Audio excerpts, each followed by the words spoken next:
Ruthless hunters, natural-born killers, constantly on the prowl for new prey. These are the predators. These killing machines are the rulers of the savannah. And yet, although they perform their violent acts every day, they take no pleasure in killing. Rather, it's to survive. For them, as for their prey, life is a daily challenge. In the African savanna, right at the top of the food chain, are many species of big predators. Among them, the crocodile.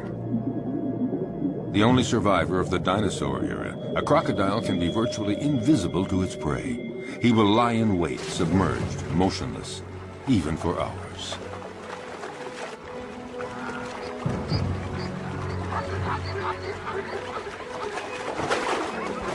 Fearsome, discreet, wily, he is perfectly adapted to life in the water and has the sinister reputation as the most dangerous killer in Africa.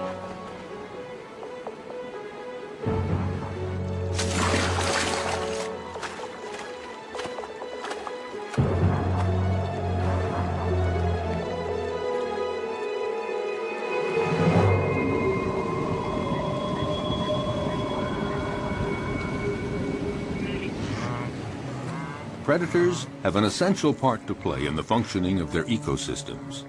By congregating at places where their prey can cause pollution, they limit proliferation, sparing other species that are few in number. Predators as a group, in limiting populations, help to preserve species that might otherwise eliminate one another.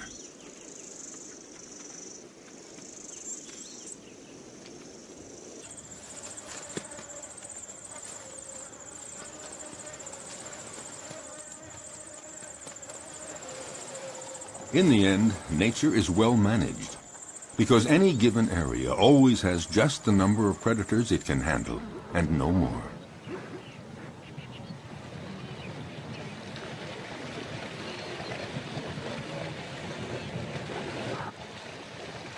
Each predator has its own way of hunting. Their strength and speed seem to protect them from many dangers, but their never-ending need for food, for survival, drives them constantly to keep hunting. Even when prey is abundant, chances of success are never sure. Often it depends on the strategy of the attack.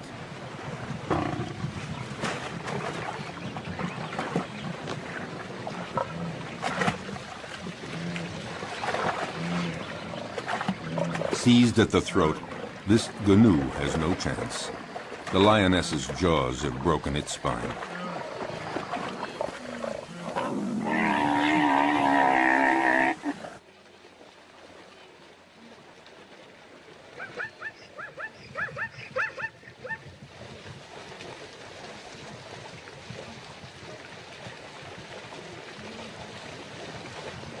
But the lioness can't lift her prey out of the water because the creek became too muddy during the dry season.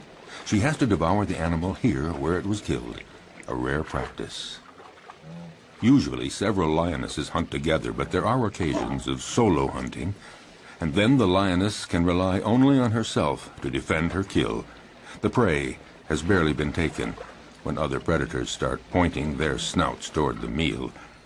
Yes, it is not enough to hunt down and kill your prey. You have to defend it, too.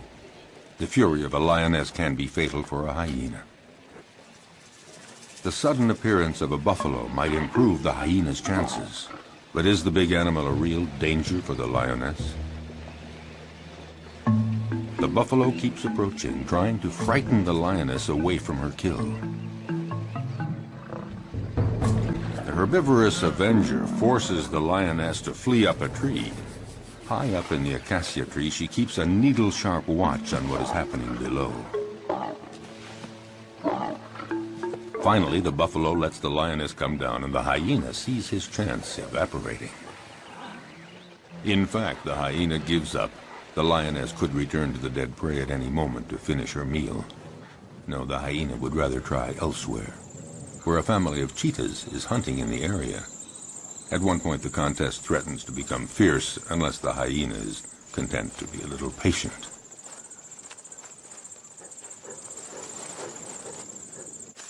Why not let the fastest predator of the savannah do all the hard work?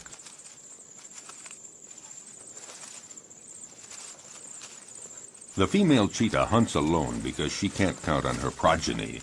In this case, 3 teenagers. They're too young and too clumsy. Her hunting technique is simple. Just race to the prey as fast as possible and deliver a powerful swipe of the paw to throw the animal off balance. Once it's on the ground, the cheetah's powerful jaws sink teeth into the throat, and that's that. Once she sets off, there's no turning back. There is no room for error. Yes, this may be the fastest animal on Earth, reaching speeds of 100 kilometers per hour. That's 60 miles per hour. A gifted sprinter. But she soon runs out of breath and finds it hard to take the turns at high speed.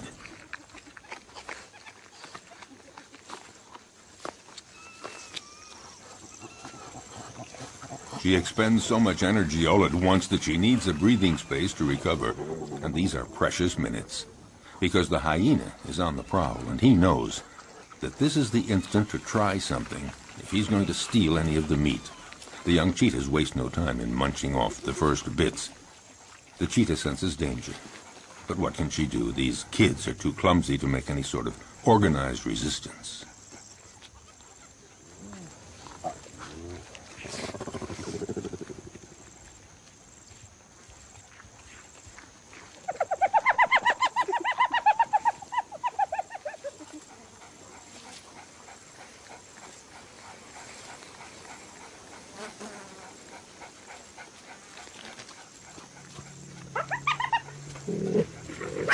Their mother tries to put up a half-hearted bluff, but she knows that she and her offspring can't do anything against the hyena's terrible jaws and teeth, especially now with the smell of blood in the air.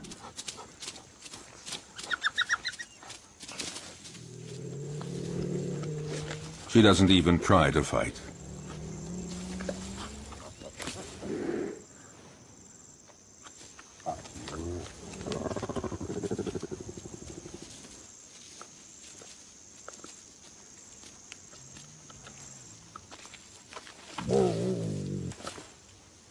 Her big meal is not for today. She's a spent force, and she knows it.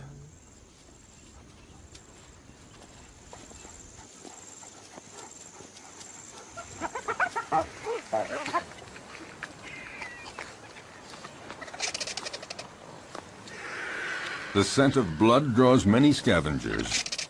They're not considered true predators because they eat animals that have already been killed by others. A real predator hunts down and kills live, fleeing animals.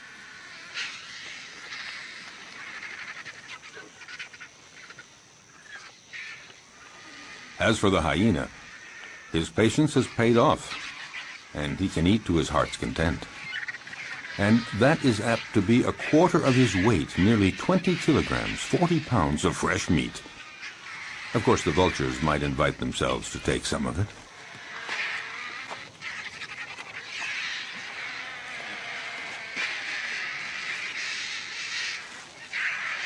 A jackal is prowling around, but he's no match for the hyena.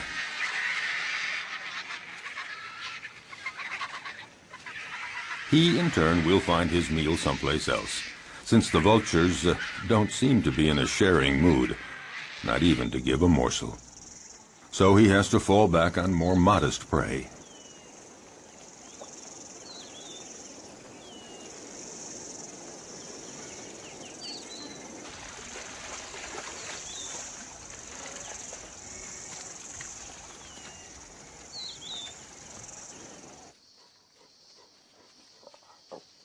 Lycans, or wild dogs, are also considered prodigious predators in the savanna, the equals of cheetahs and even lions. They're among the carnivorous animals that hunt during the day. To feed the family twice every day at sunup and sundown, they leave their lairs to hunt in packs. But they're not always successful, because they're often smaller than the animals they attack.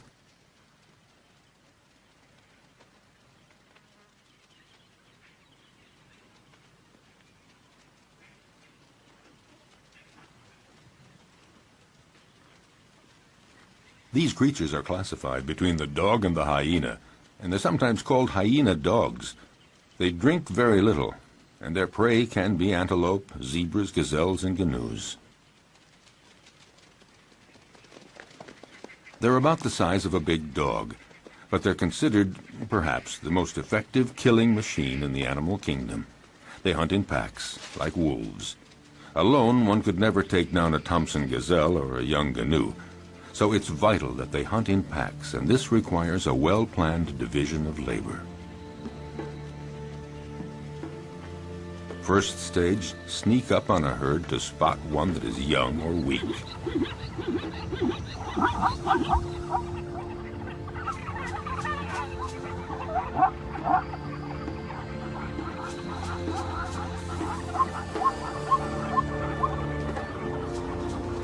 Next, chasing down in relays. They charge the herd to scatter it and isolate the victim. And when that one starts to flee, the wild dog at the head of the pack takes after it at speeds of 50 kilometers an hour, 30 miles per hour. Their strength is in their numbers. The chief directs the whole procedure, but actually getting the prey is seldom as easy as it first appears. They succeed in 2 out of 3 hunts. Zebras know how to defend themselves. Their hooves are hard horn, and they can use them effectively as powerful weapons against attacking predators.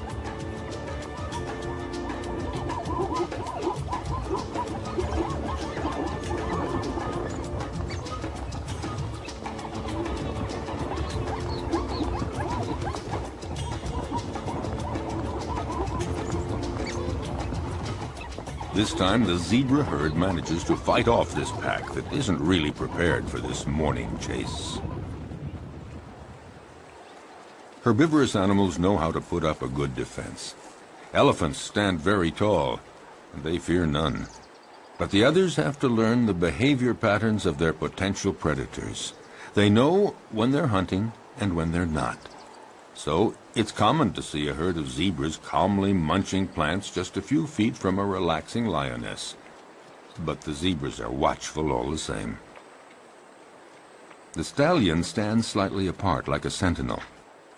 When he senses danger, he alerts the others with a whinny. Instantly, they all form a group and they flee together, with the stallion bringing up the rear, where he can nip the legs of the slow zebras to make them keep up with the others. But the greatest danger for all of them is crossing a river, because it's there that crocodiles lie in wait. If crocodiles are seen as the most frightening predators on the planet, it's because they're not only clever and strong, they have another weapon: their patience. They can go for months without eating, but after a fast like that, any prey passing within range of their massive jaws would have to be very lucky to escape.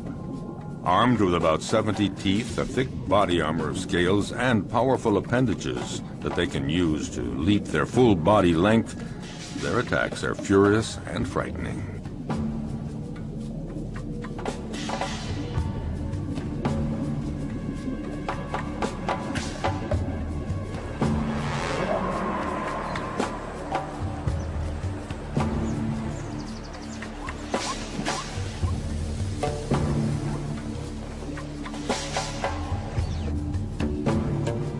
Their body submerged to surface level in a river or a pond makes them almost undetectable, just a part of the environment, until they surprise their victim.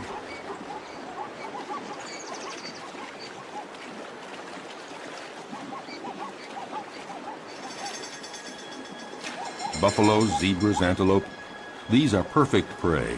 And slippery shoreline mud or steep riverbanks often make it hard for the prey to get away.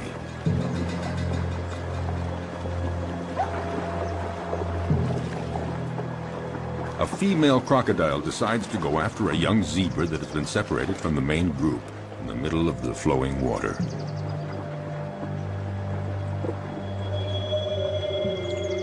It's not a fair fight. Alone, terrified and wounded in the river, the animal doesn't know where to go or how to get away. The female crocodile tries to drag the wounded creature down into the water, but the youngster is resisting ferociously. It's hopeless. The crocodile has to have a better hold. The prey might get away. Whatever it takes, she has to get a firmer grip with her jaws, and in those few seconds, the zebra could get away.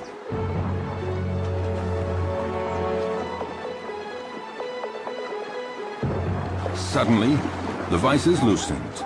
Instantly, the zebra takes advantage and breaks away, desperately climbing up the riverbank. Exhausted by the violent struggle to stay alive, the young zebra has to rest. But lions are always prowling along the river, seeking new prey. The young zebra's minutes are numbered because she is wounded. And in the savannah, a wounded animal is as good as dead.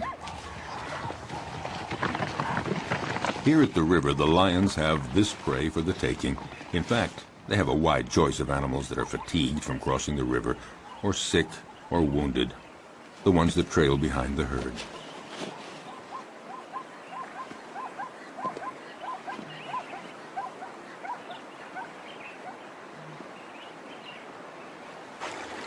As for the crocodiles, they gather around the only crossing point for the animals.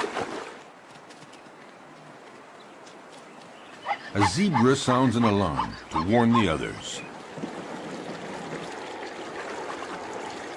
But the crocodiles are well aware. They know all they have to do is lie in the water and wait. Sooner or later, the next grazing animals will give in to the strong temptation to cross.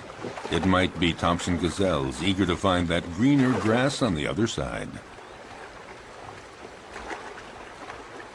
For them, crossing the river is a real adventure. They're too small to resist the current. They wait, hesitating to take the first step. But for all their fear and reticence, the lure of the wonders sure to be found on the other side becomes too strong. The ones motivated by frantic urges to migrate often pay for their audacity with their lives. Sharing meals is a well-established tradition among crocodiles. A female comes to the party, but the prey isn't big enough for two. You don't share a gazelle. Resigned to this, the guest has only to reach the riverbank and participate in a crocodile's favorite pastime, the siesta.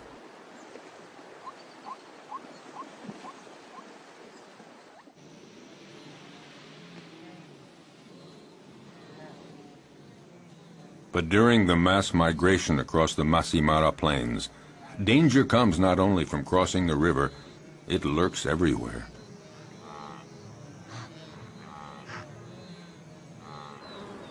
A well-organized pack of wild dogs attacks a young gnu. It's encircled and separated from the herd. The predators then go at it fiercely, relentlessly, showing no mercy. The gnu is exhausted. It's time for the kill. At one point, the animal nearly falls to the ground. One of the wild dogs seizes a hoof. And finally, the creature drops. Often, the attackers will hold the muffle of the prey tight until it stops all movement.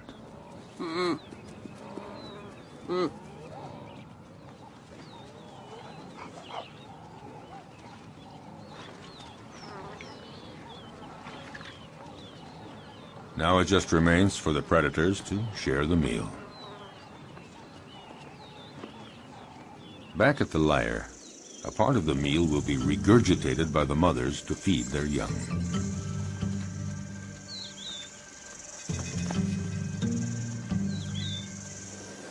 It may seem that predators are ruthless. They show no mercy at all. But they kill only when they're hungry. Their potential prey senses this. As we saw, herds are often oblivious to lions walking almost beside them. But if a herd senses that a lion is hungry, they are away and fast.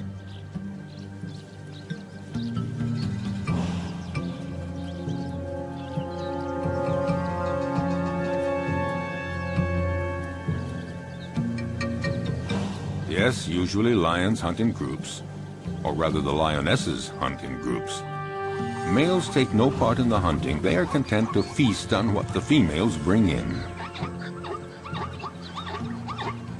What lions like most are gnus and zebras, the slower animals that are easier to run down, not the gazelles and antelope. Actually, hunting any animal is always difficult.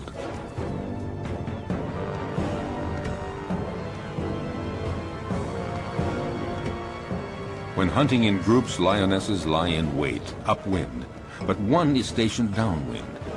They wait for the right moment, and then come out all at once, heading straight for the herd.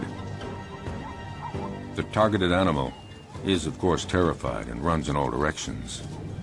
There's every chance that the ambush will be successful. It is said that the zebra has an anti-lion camouflage. When they're running fast and trying to get away from the lions, their stripes create an optical effect that makes it difficult for a lion to distinguish where one zebra starts and the other ends. Unfortunately for the zebras, the effect isn't very effective.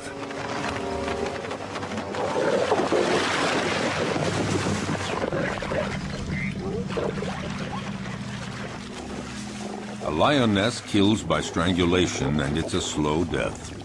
The victim tries to get breath. It might take 10 minutes before the animal dies.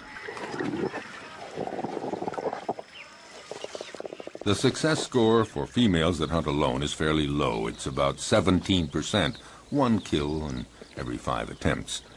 This makes the survival of the lion cubs fairly uncertain. It's not surprising that they prefer hunting in groups. Today, the lionesses and the cubs are eating as fast as they can before a male comes along to take his share. When a male is present, he is always served first. But this time, Mom and the kids will have full stomachs. All the same, the odor of the carcass draws famished hyenas.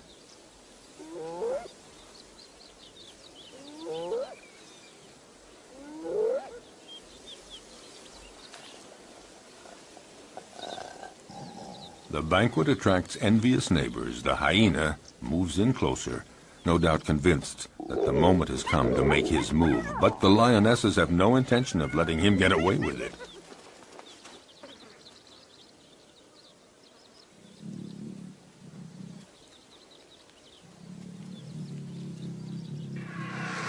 He's going to have to wait until the lion family has had its fill, and then he will move in to find they have left him a few bare bones.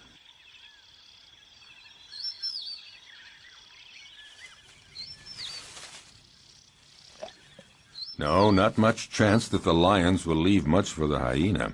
Well, if there's nothing here, the hyena has to resume a solitary quest. Why not seek out tender prey, fresh meat, for instance, an unsuspecting, defenseless baby cheetah? For out in the wild, hostile nature, the lives of the young, whether predator or prey, are often precarious.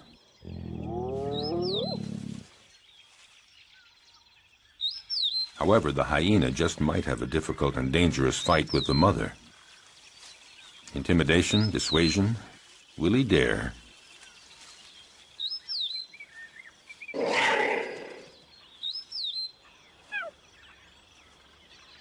No, the risk looks too great. The hyena goes on his way and keeps on the prowl for other prey.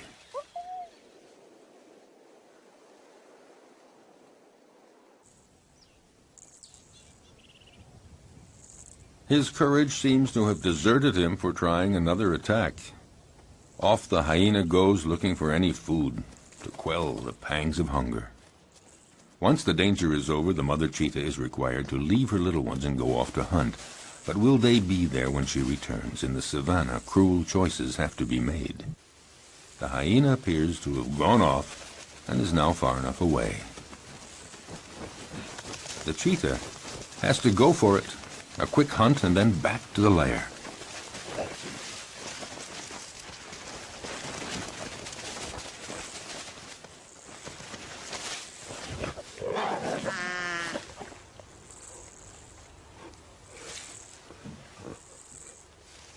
The hyena is watching all this. And a little too sure of itself approaches the cheetah, certain to come out the winner.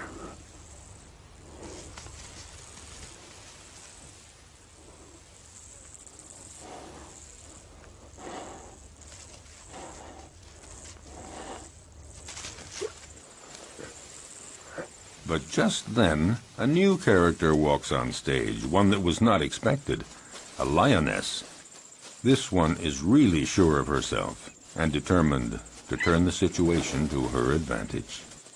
Nobody dares attack her. The hyena and the cheetah are left on their own.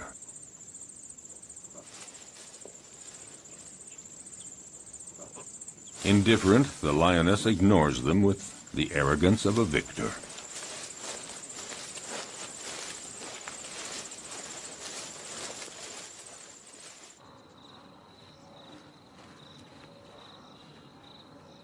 Vexed, the hyena, again, goes off to a safe distance.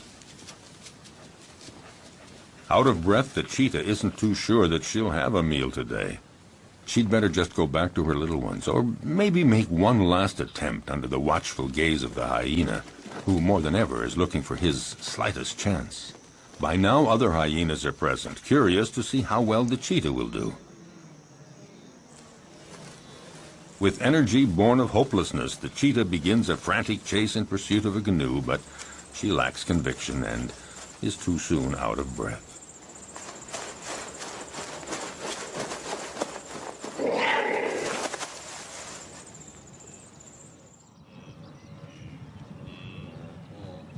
Even the gallery of watching hyenas doesn't think that she'll succeed. However, they join others of their pack and profit from the panic caused by the cheetah to attack a wounded gnu. The lone hyena would very much like to join the party. Well, aren't there cordial relations among all members of the same species?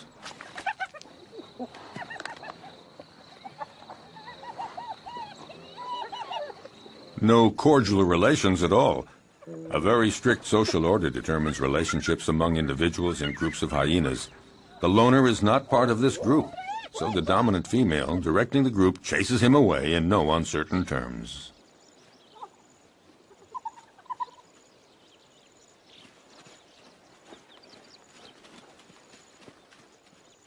Nothing can be done, so it's best just to melt away into the distance.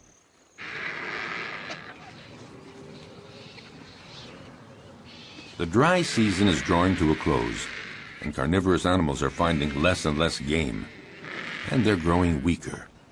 The hyena has been walking for a week, looking for food, doing anything to blot out the terrible pangs of hunger. He has just about enough strength to stand up and return to his lair.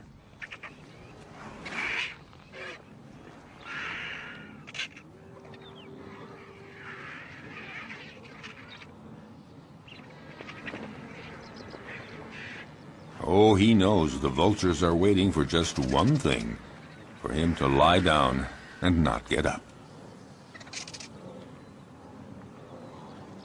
But hyenas belong to a species with incredible resistance. Gathering up all his strength, he sets off on his quest.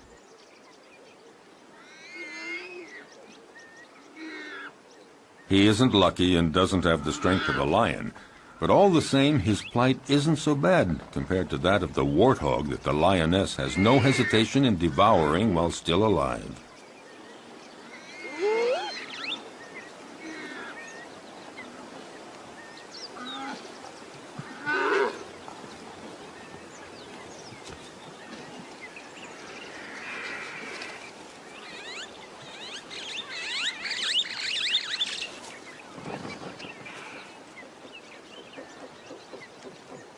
The hyena was right to wait around for a while. At last, there is a reward because the lioness leaves the warthog carcass after eating only the entrails. Finally, something to eat.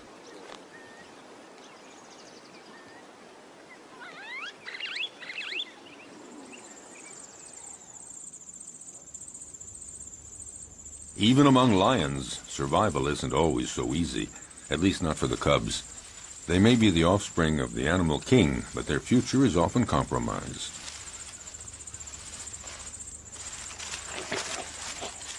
Power and strength characterize the lion, but the cubs are vulnerable, and danger lurks everywhere, even within their own group. Actually, among the lions, everybody seems to be getting along with a certain intelligence. The females within a family are taking good care of the little ones. A female will submit to any sort of nuisance from the cubs, and will even take care of the ones that are not her own.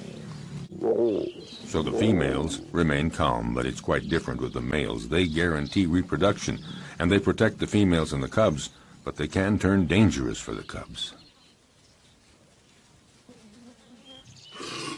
Unmindful of his tremendous strength, a male who is annoyed by a cub teasing him just might kill the youngster with a swipe of his paw. Lions like to live in a stable family group, and yet the young ones, especially the newborn, are always vulnerable. Prudently, a female about to give birth distances herself from the group and finds a lair where she can have her cubs. She wants to find a natural hiding place where hyenas and jackals and cheetahs can't get at the little ones, and to keep them safe from the male lions that might come to take them. A female may have as many as 6 cubs at a time, but only 1 in 5 will survive to adulthood. Cubs are most fragile during the first 20 months. Then they are young adults. The mother lioness has to leave her cubs in the hiding place and go out to forage for food, but she never knows whether when she returns she's going to find them dead or alive. Will they escape the prowling predators? The lioness is now isolated from her group, and she has to hunt alone. Her predatory hunting instincts have to overcome her maternal feelings.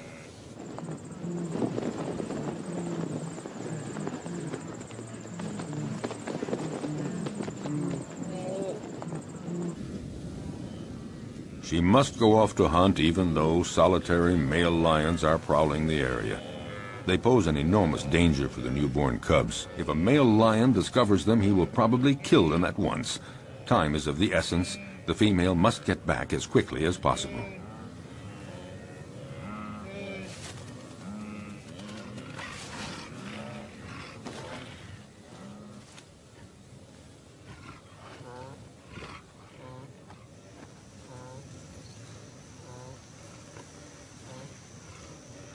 A lion, alerted by the noises, emerges from a thicket.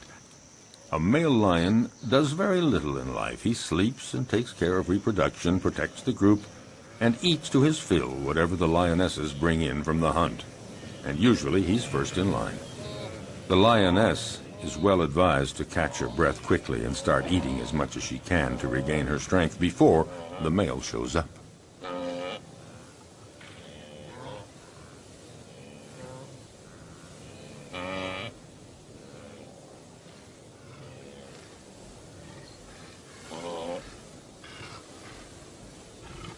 "5 kilograms, 10 pounds of meat every day. That's what every male or female lion requires for survival. But one might eat up to 35 kilograms, 70 pounds, at a single meal." The effort has been so strenuous, the lioness has to recuperate for a good 10 minutes before feeling strong enough to begin eating.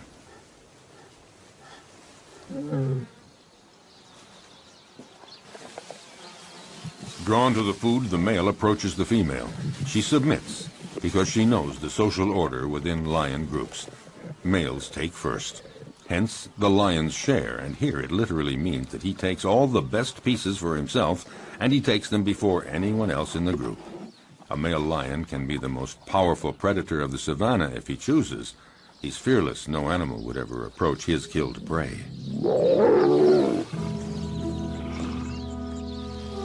The lioness can only wait, resigned to the situation, and go off to her cubs.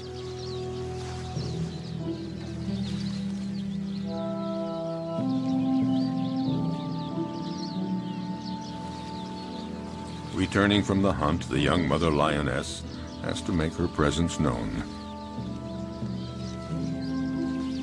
A cruel surprise awaits her. Her little ones had a surprise visit from a solitary male lion that happened upon them.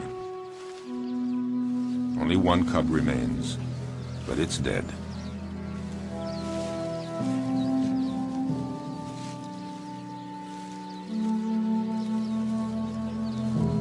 She takes it and wanders through the savannah for a long time.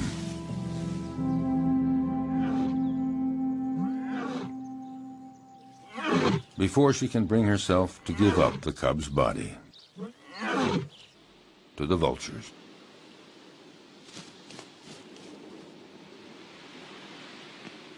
Accused of killing for pleasure, predators have incurred a bad reputation, and yet, for over half a century, many scientific studies have proven their usefulness.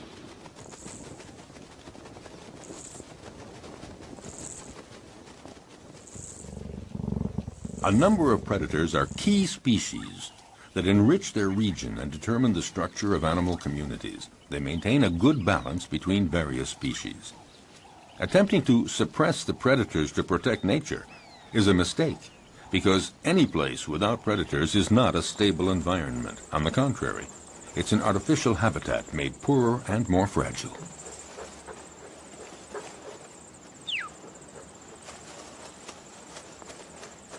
Following an implacable and ferocious law, by attacking the most vulnerable individuals, predators remove weak and sick animals from nature to the benefit of the stronger animals. For all that, the life of a predator is not so simple. Nature's implacable law applies to them, too. A sick predator, one that is wounded or not very good at the art of hunting, will in turn disappear. Learning to be a good hunter requires a long period of instruction. For example, a female cheetah has to take great pains teaching her young to hunt, so they learn to recognize and stalk down their future prey. They have to be taught how to choose prey, sense all its reactions, and know how to get it. Most important, young cheetahs have to master the essential swipe of the paw that knocks running prey to the ground. As a rule, the cheetah is certainly a superb sprinter, but since they can't take the quick turns at high speed while running, they have to rely on striking their prey precisely and forcefully with one paw, throwing it off balance and dropping it to the ground. The students learn this by practicing on a young live antelope provided by their mother.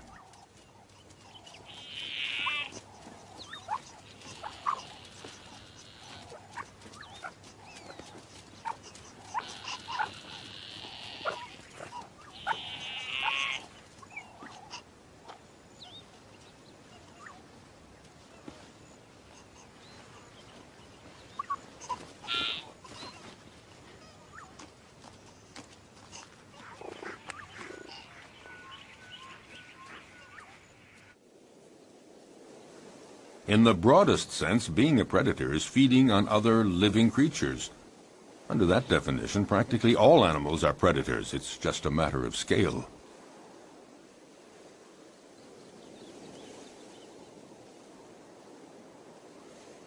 In the savannah, baboons are for the most part omnivorous, but sometimes they reveal themselves as accomplished predators.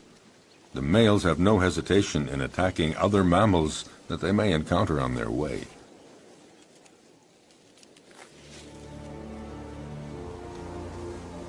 They can be terrifying opponents. Their bite is awesome. A powerful dominant male has caught a small gazelle. He doesn't wait for the prey to die before devouring it, right in front of his underlings.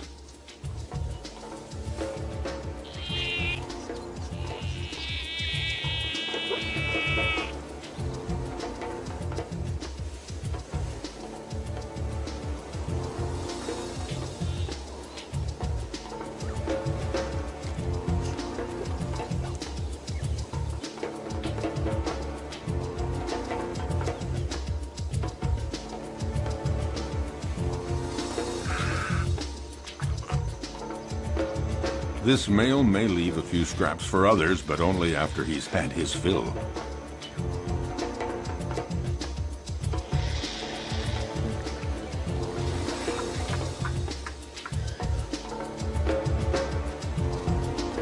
In the savannah, death is a part of everyday life. The baboons set off for new horizons.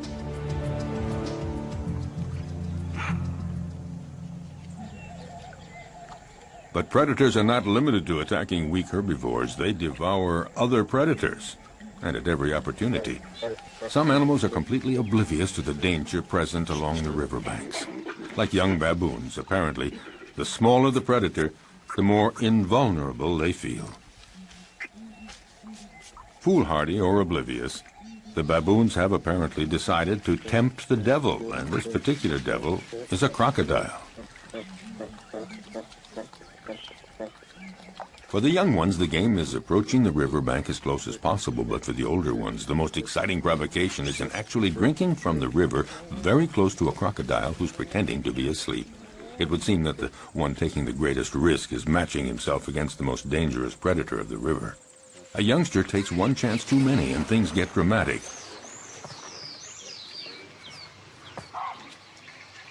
The alert is sounded, but it's too late. The entire group looks on helpless, seeing the young baboon in the jaws of the hungry crocodile.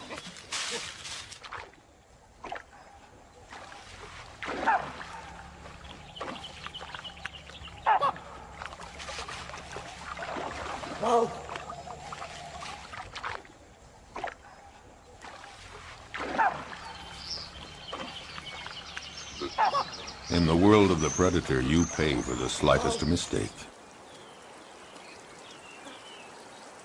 But along the river banks, the crocodiles don't always have it their way. Facing a hippopotamus, the law of the stronger and the bigger holds, and the hippos move right in to use their heavyweight position to provoke the crocodiles.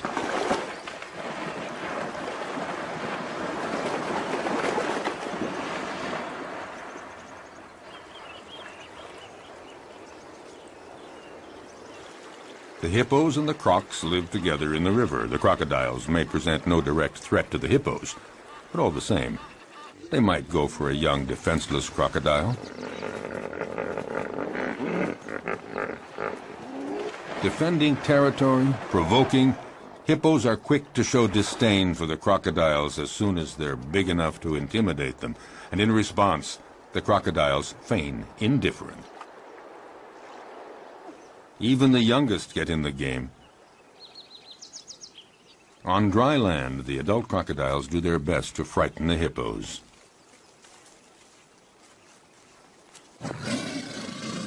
They multiply their efforts, but the massive creatures don't believe a word of it, so to speak.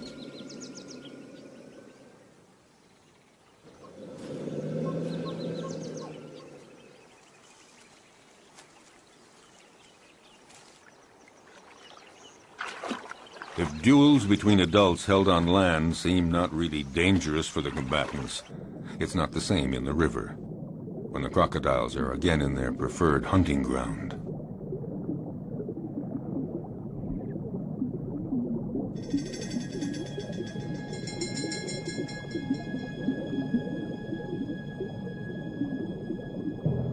In the aquatic element, a crocodile is ruthless, facing a young hippo. Didn't realize how dangerous it is to get separated from the group.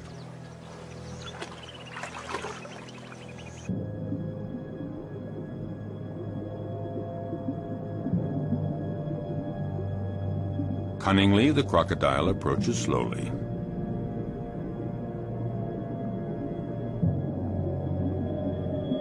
Very calmly, it pursues the prey, waiting for the right moment to strike. Feeling safe, not sensing exposure to any danger, the hippo swims down in the water. And the crocodile glides effortlessly. He's in no hurry.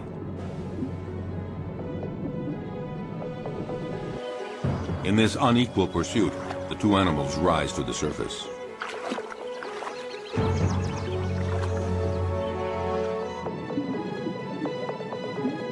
It only remains for the crocodile to pounce and pay no penalty.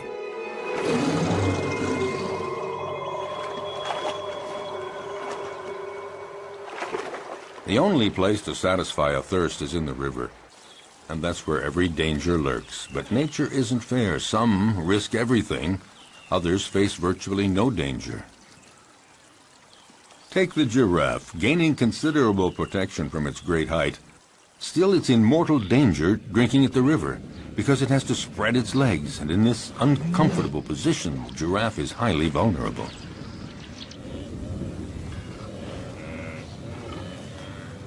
If there's no shortage of game here, it's because every year the migration cycle of the herbivores of Serengeti conducts 1.5 million gnus and countless other animals across the Masai Mara Plateau to Kenya to spend the summer. Waterholes and the whole environment provide predators with a happy hunting ground, and these meat-eaters take full advantage. Nevertheless, the actual hunting is far from assured.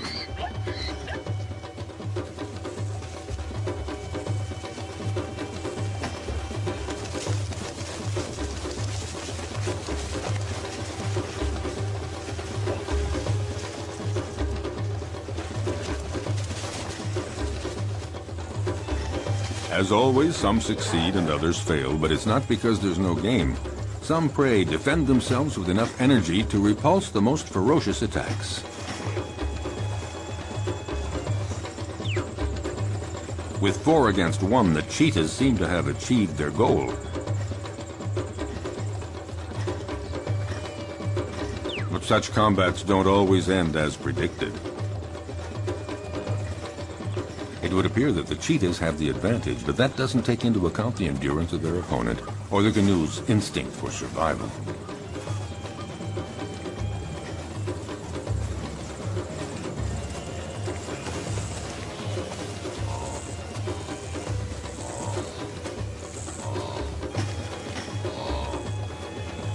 Despite the ferocious attack he has endured, will the canoe's stubborn refusal to give in result in his eluding his attackers?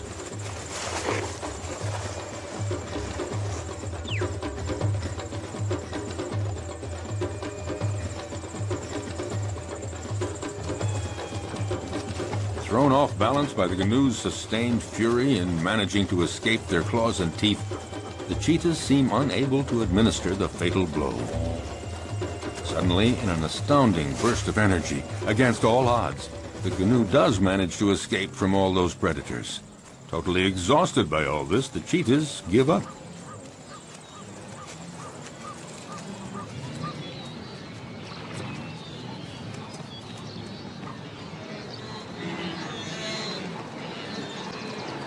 In this immense jumble of thousands of canoes and zebras and gazelles, as we have seen, the most fearful moments of their long migration trek come when they have to cross the river. But paradoxically, if it's their great number that attracts predators, it's also their massive numbers that provide their best defense against the feared crocodiles.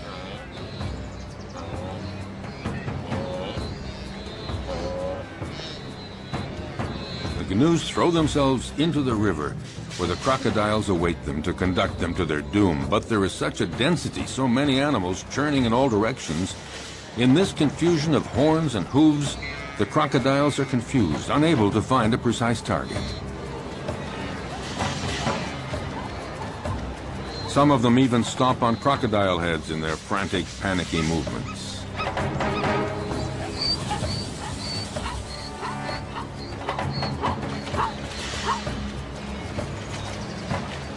This superabundant flow of animals disorients the predators, but any animals that stray from the central melee, any out on their own, are instantly victims of ferocious crocodile attacks.